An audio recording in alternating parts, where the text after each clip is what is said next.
I now invite Dr. Jahangir Sultan, Gibbons Professor of Finance, Professor Bentley University, partner RTM Alternatives USA, and a senior member of the Boston Pledge. Over to you, Dr. Sultan. Thank you. Good morning, good evening. Being a professor of finance, I'm not going to be able to tell a big, long, nice intellectual story. I'll just represent the data. We have talked a lot about so many things. You know, what is common in our discussion so far is that there are a lot of risks in South Asia. And so I will talk about how the external world looks at our risks and you know, what challenges do we have and what we can do to fix this risk, because these risks are defining how we are able to attract foreign private investment in this part of the world. So let me share a very quick presentation, and I will be very, very quick. So as you can see, the topic is external valuation of internal risk. And this is South Asia that we know. So the bottom line is that when a country wants to grow, where does it find capital? The best source of capital is internal. You know, internal source of capital is the most important. But then there is another additional source of capital, which is coming from foreign countries. So the foreigners or foreign investors, when they look at South Asia, they really look at our country risk. And so you can say, who cares? Well, the multinationals, private investors, institutional investors, all these supranationals, they do worry about what's the risk of South Asia. And I mean, all of these things matter in terms of external debt, the probability of default, expropriation, and in particular, the risk premium that the foreign investors are going to demand for their investment in this part of the world. And you can say, what is the stake? You know, what are we talking about in terms of the volume? So if you look at the volume of foreign direct investment, you know, which is all private, by the way, private investment, from the United States, at the end of 2019, cumulative amount is $5.96 trillion have come out of the United States to the rest of the world. And from the rest of the world, about $4.46 trillion have gone to the United States. So where does risk fit in terms of our investment decision? This is very quickly. So the investors, private investors, banks, supranationals, they go through this idea of risk assessment. Risk assessment basically combines three particular areas: economic, financial, and political. If you look at the arrows, they're going in both directions. There's a huge feedback between them. Economic risk affects financial risk affects political risk, and back and forth. So on the basis of the risk, they come up with some investment decision and the allocation of funds. And that's coming from internal and external sources. And that is supposed to drive the engine of economic growth. And then it's supposed to generate socioeconomic prosperity. And at the Boston Pledge, we are really concerned about how much of the socioeconomic prosperity trickles down to the bottom of the pyramid. So what are these factors? What are these risk factors? And I'm going to present something from a monitoring services, ICRG. And so behind their numbers of risk rating, there are stories. Every part of our economy, political, and financial sectors are being represented in these numbers, okay? So from the economic, as you can see, they look at so many variables: GDP, inflation, budget, the current account, unemployment, war, terrorism. And the financial is the idea of doing business. You know, what is the investment profile? repatriation risk, how easy it is to get into those countries and how easy it is to take dividends out, and then capital markets linkages and so on. And in terms of political, which is one of the biggest source of risk in how foreigners see us, they monitor, they evaluate, they quantify how we are doing in terms of these parameters, government stability, internal conflict, how much is the conflict exported from outside, corruption, how much is the military controlling the politics, say, in a particular country, religious tension, ethnic tensions, democratic accountability. All these things are used to come up with these numbers. So what do the foreigners are saying? What is the outside world is saying? I like this thing. Why Indian cricket is competitive when its economy is not. I thought that was a very interesting way to talk about. And as you heard our friend Dr. Shibli mention, Bangladesh is doing very, very well. Some of the, it is supposed to be, supposed to do very well. And there are concerns, for example, about India. The risk factors, as I mentioned, is the, deceleration will magnify socioeconomic inequalities, and pace of poverty is going to rise. Okay, so and then there are others who were more optimistic that India is going to go on to reclaim one of the world's fastest growing major economy. And then people are worried about what is happening in Sri Lanka, what's going to happen. And then Pakistan economy is getting better despite COVID. And there are so many other assessments. So bottom line is assessment, how investors, private investors view us in terms of quantifying only one thing: should they invest money in this part of the world?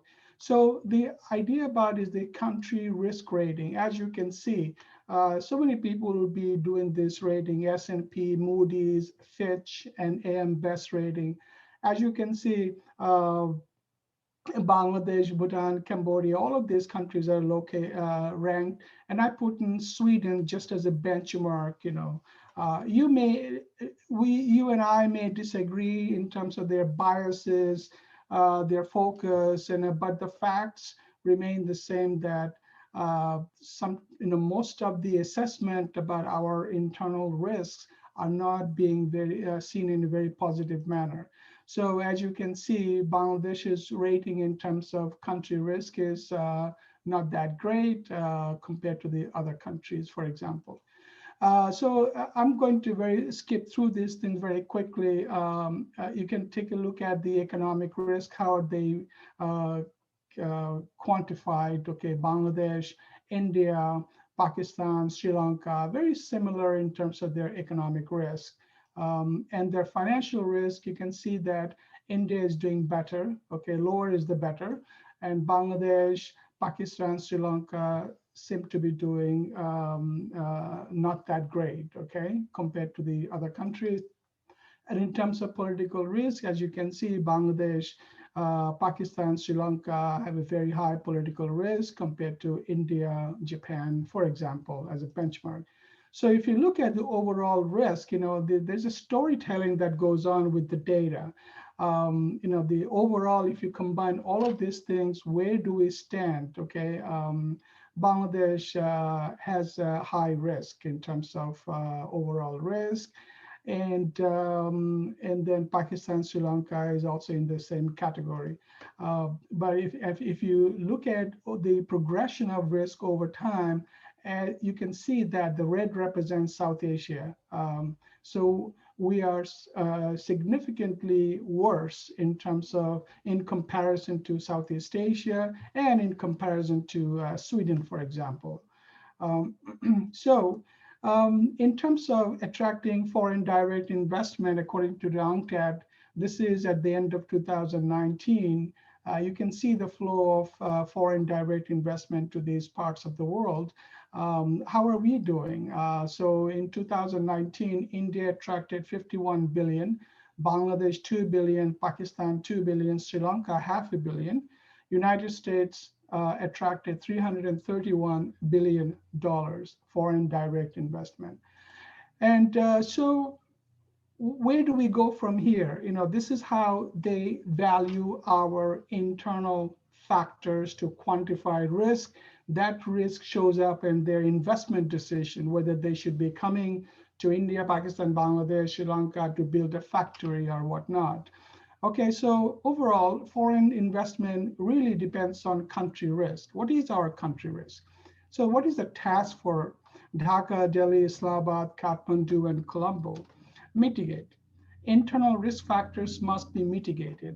How? We really have to think about civil discourse, agree to disagree a lot, but have to have mutual respect, tolerance, and cooperation. And at the end, don't forget, the economic welfare of the people at the bottom of the pyramid really depends on how we do things.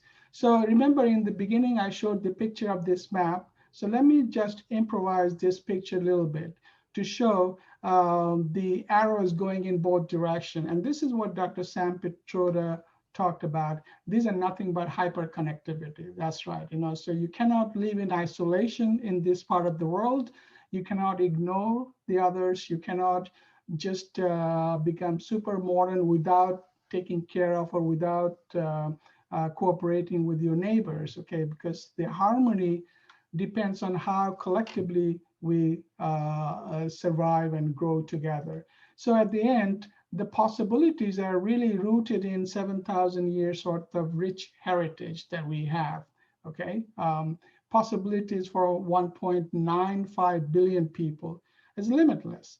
So this approach should be bottom-up development, self-reliance, new economic model has to be there. And at the end, united again to address our regional risk. Without risk, substantial part of foreign investment will simply not continue or not increase at the pace that we would like it to finance our economic growth. Thank you very much. Thank you very much. Thank you very much, Dr. Sultan. May I now request Professor Imran Saeed, co-founder, Teach the World Foundation, ex-CTO, NTT Data. Over to you, Dr. Saeed. Thank you, Devender. Thank you, Partha, and congratulations to the Boston Pledge for its 20th anniversary. Great presentation so far. Have been some great ideas. I'm going to talk a little bit about the digital opportunity for the bottom of the pyramid. I'm going to give a snapshot of things that I'm personally involved with in Pakistan, but I've seen similar initiatives almost exactly the same in the rest of South Asia as well, whether it's India, Bangladesh, etc. as well. So let me quickly bring up my presentation. If everyone can everyone see the presentation? Yep. Great. All right. So like I said, this is a snapshot from Pakistan. These are things I'm involved with, but we've seen similar things. So my background very quickly, I'm part of the Faculty of Entrepreneurship and Innovation here at the MIT Sloan School of Management. Have been teaching here for 15 plus years. I'm also on the board of Dawood Hercules Corporation, which is one of the largest business groups in Pakistan. And I'm also a co-founder of Teach the World Foundation, which is a nonprofit focused on literacy. And we're working in both Bangladesh and Pakistan right now and soon to enter India. So that's a little bit of my background. Let me just jump in very quickly into the digital opportunity, right? So just some numbers about Pakistan. 85 million smartphone users right now in Pakistan out of a population of 220 million, which is pretty significant, especially when you look at the fact that 70 million of those came online just the last 5 years. And 50 million of those 70 million are the poorest, often illiterate people. Almost all of them use WhatsApp. About 60% of them use Facebook. And that's about it, right?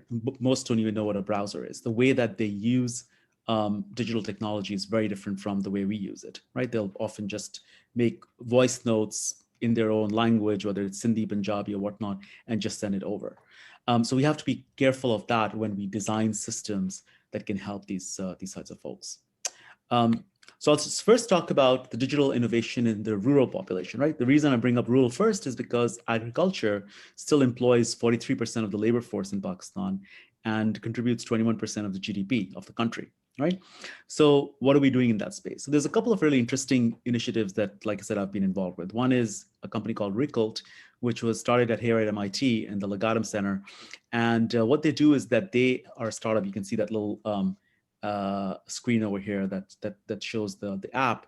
They provide an app for farmers that helps them get loans for a lower cost, that helps them with things like weather analytics, when to plant things, what rain forecasts, planting recommendations, things like that, right? And they have about, like I said, about 150 to 200,000 farmers around in the region. The other one is called CAP, which stands for Connected Agriculture Program of Punjab, which is a joint venture between Telenor, the big telco group, our company, DH Group, and the government of Punjab, which similarly uses smartphones to provide soil analysis, an online marketplace where farmers can sell their crops, as well as buy fertilizer and seeds for cheaper value, right? So between these initiatives, they've got about 500,000 farmers, which is still a very small number out of the millions there are, but it's moving the needle in a meaningful way. So that's an example. And like I said, average farmers have seen in productivity gains of upwards of 20%. I think Partha had talked about the fact that our productivity for farmers is so low. So this is obviously a huge benefit in that sense as well. All right, moving on to the urban population, which again, as we know, a lot of the population is moving to the urban space. Some really interesting examples over there, right? And over here, what I want to show is that, again, we have to rethink the way we provide opportunities to this population, because a lot of them are illiterate, right? So Rozgar is an example of a company that was started by a friend of mine who's a social and successful internet entrepreneur, Monis Rahman. And what they do is that they allow people like drivers, gardeners, sweepers, etc., to provide their services online, sort of like an Upwork model, right? But the thing is that they're using voice commands to be able to let these people speak, and then they'll do the speech to text, or they'll use AI to then convert it into, what you can see right here, right? The name of the driver, how much he's willing to charge, where he's from, and then you can go into more details. You can upload his picture and things like that. Similarly, Dukan is sort of like Shopify, again, for the urban poor, right? So this is an example of a shawarma stand that a local vendor had at a corner street. He was able to, again, with voice prompts and things like that, put pictures of his shawarmas up online and actually increase his revenue, fivefold in the matter of 2 weeks. Right. So very, very simple version of Shopify, but that's helping these folks, right? Similarly, Rozgar in its first 2 months of operation got several thousand, sweepers, cleaners, gardeners online, right? So there's clearly a demand for things like this.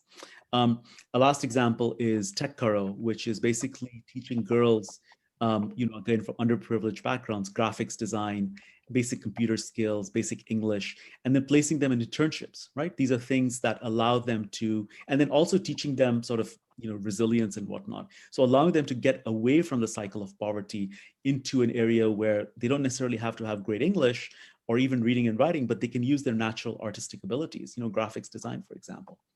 So like I said, those are a couple of examples. Now, one of the themes you may have seen in both of these is this: everyone is trying to work around the issue of illiteracy, right?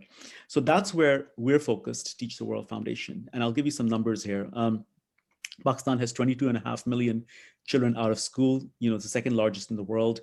At the current population growth, they're forecasting to have 40 million by 2030 unless we do something different. And if we use our traditional models of building schools, we would need to build 12 schools every day for 20 years to close that gap, which is not sustainable, right? So, and then the other problem is quality, right? Even the schools that there are available, 50% of fifth graders perform at a second grade or lower. And then there's the whole accountability issue, right? A lot of ghost schools, teachers being absent, things like that. So what we've done is we started this 4 years ago. We do a very simple thing. We bring kids together into a classroom. It's really just any room. And we give them a low-cost Android tablet with a math game, a reading and writing game, and a game in an Urdu language, Urdu, Sindhi, Punjabi, etc. And they play those games for 2 hours a day. There's no teachers. There's just somebody who's looking at the to make sure that these kids are sort of doing their work. And what we found is that working across the Rohingya refugee camps in Bangladesh, across all regions of Pakistan, from the Himalayas to urban, rural areas, and now in Malawi, we've seen on average that these kids perform anywhere from 150% to 250% higher on standardized UN-administered tests compared to kids in a teacher-led traditional classroom model. So we now have almost 3,000, 4,000 kids. Our kids are the only ones who are continuing their education in the middle of the pandemic because most other schools are closed. But we're well on our way to expanding to 10,000 plus this year. So that's what we're doing with Teach the World. And then finally, as a management professor, I always look at these initiatives, whether it's our own or whether it's some of the other ones that I mentioned, and I said, why can't we scale these, right? Why can't we just take these rather than from the thousands or tens of thousands to millions, where we can actually move the needle? And there's a number of problems, right? One is obviously lack of government support. I'll give you my personal example. To register a nonprofit here in the US, it took us a day. And then it took us a couple of weeks to get, or a few weeks to get our 501c3 nonprofit status. In Pakistan, in spite of all the connections myself and my co-founders have, it took us 3 years. So it was an incredibly painful exercise, right? The second problem is lack of accountable and smart funding, right? So there's funding coming into these countries, but it's not held accountable. A lot of it gets lost in corruption, and a lot of it isn't going to the places where it's actually needed, which is unfortunate. And then the last one I'll mention is that lack of experienced management to help these initiatives scale, right? There isn't all the top talent in these countries often either goes outside, as we know, the amazing Indians who are working here in the top companies in the US, or they work in the private enterprise. They're not really working on initiatives that are focused on the bottom of the pyramid. And we need that kind of management to help scale these things. So to me, those are some of the problems that we have. I'm hopeful that we can address these going forward. But that's all I have for now. I wanted to keep it short, and thank you again. Thank you very much, Dr. Imran. If I have to talk about myself, this session rekindles hope and ignite passion for a better world. Very close to what I have committed my life for, to build business models with quadruple bottom line of people, planet, culture, and profit.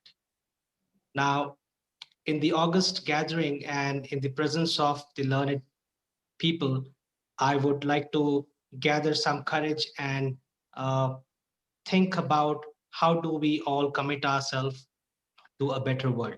May I now humbly request Professor Ghosh to sum up the session and present his profound thoughts. Over to you, Dr. Ghosh. I did not expect this, a bit of a surprise, but surprises are good. Surprising ideas would pop up in my mind.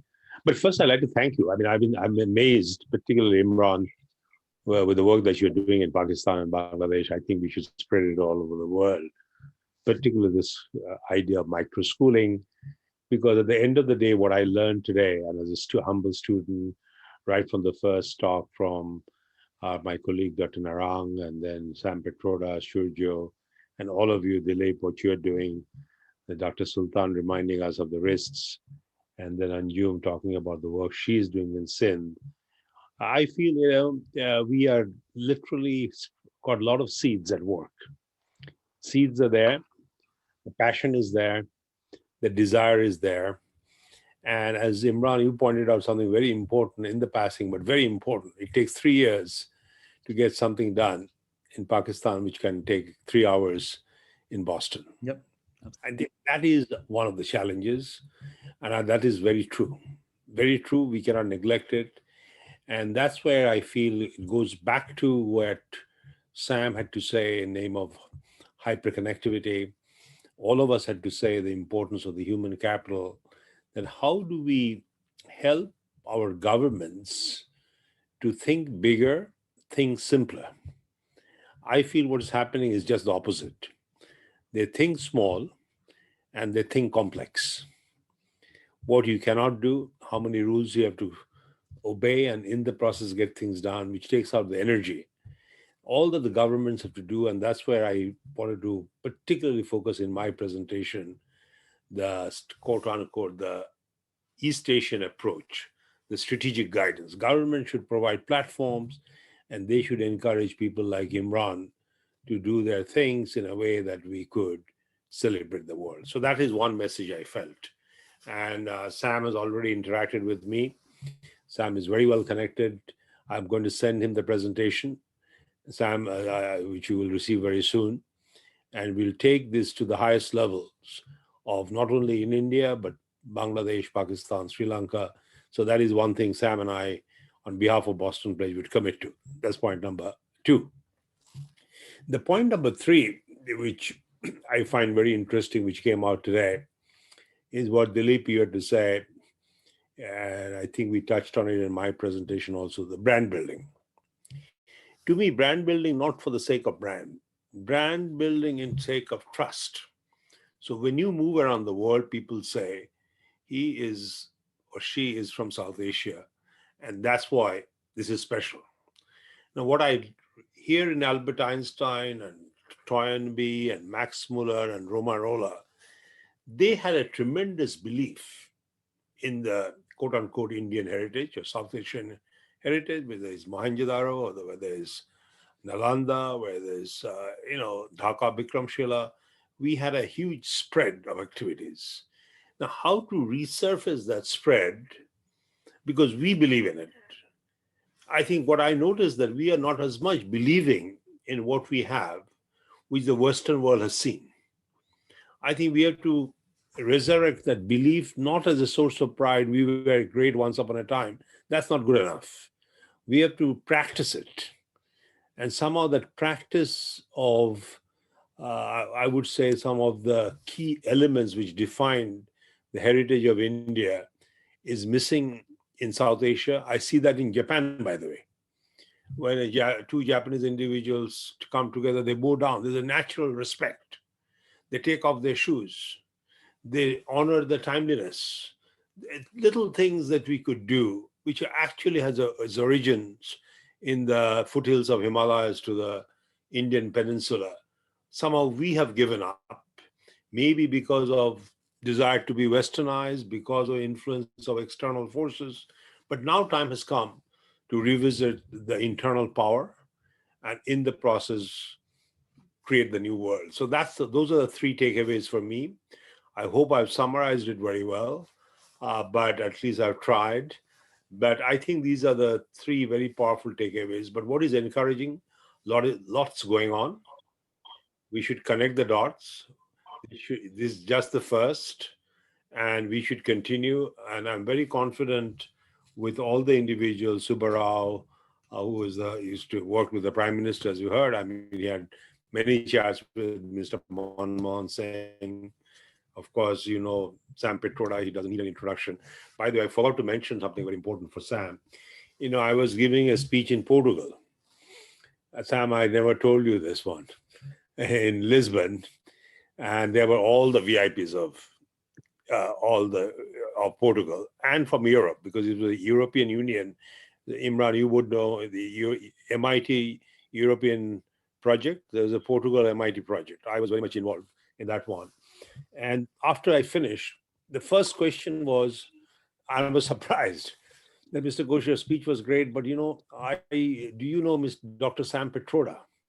In Lisbon, they're asking, do you know Dr. Sam Pitroda? I said, of course I know, but why did you ask that question? No, he talked about the telecom world, how Europe should, I don't know, Sam, when you did that speech, that this individual who happens to be the telecom minister of Portugal. So we have in this team a lot of people who are on one side very powerful, on the other side, I like to believe we are all very humble. And that's the power of the Boston Pledge. So with that, I would like to connect. Maybe we should have another meeting. I noticed 3 hours is too short. It passed by. So we have to organize the timing in such a way that we could connect with South Asia in the right time. yet we can continue. For us, it's okay because it is still daytime. But for people in South Asia, Dilip is what you must be cursing us. It is what? It was about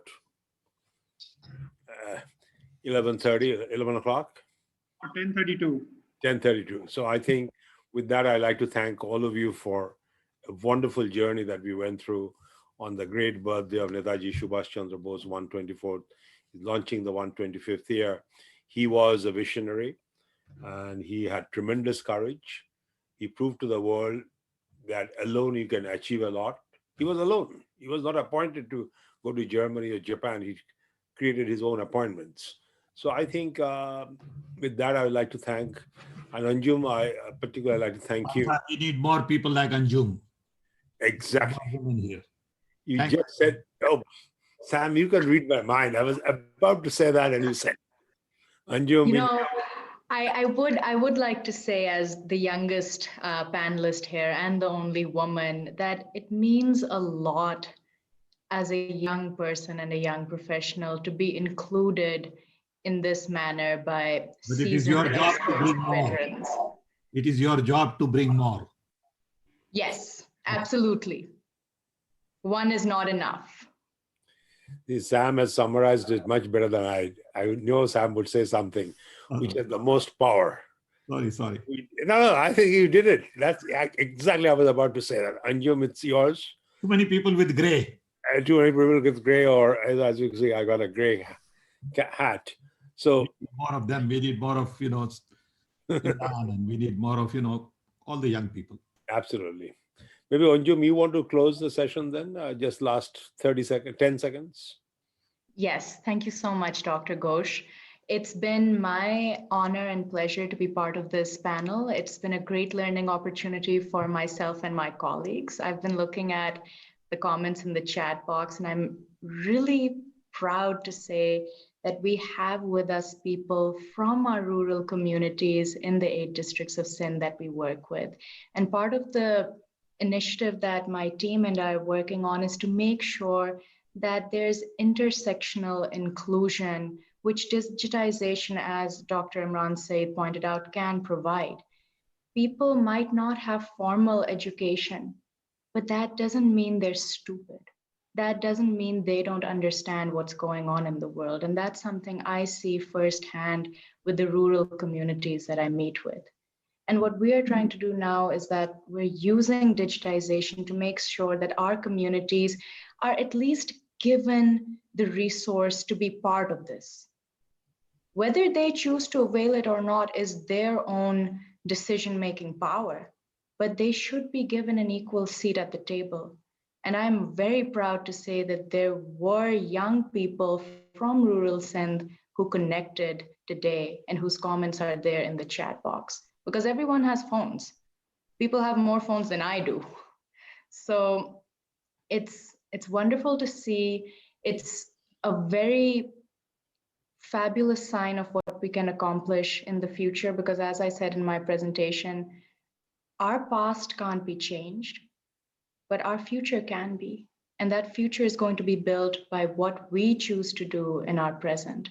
So thank you so much to all our panelists, to our organizers, to our audience. It's going to be a great collaboration if we choose to make it so.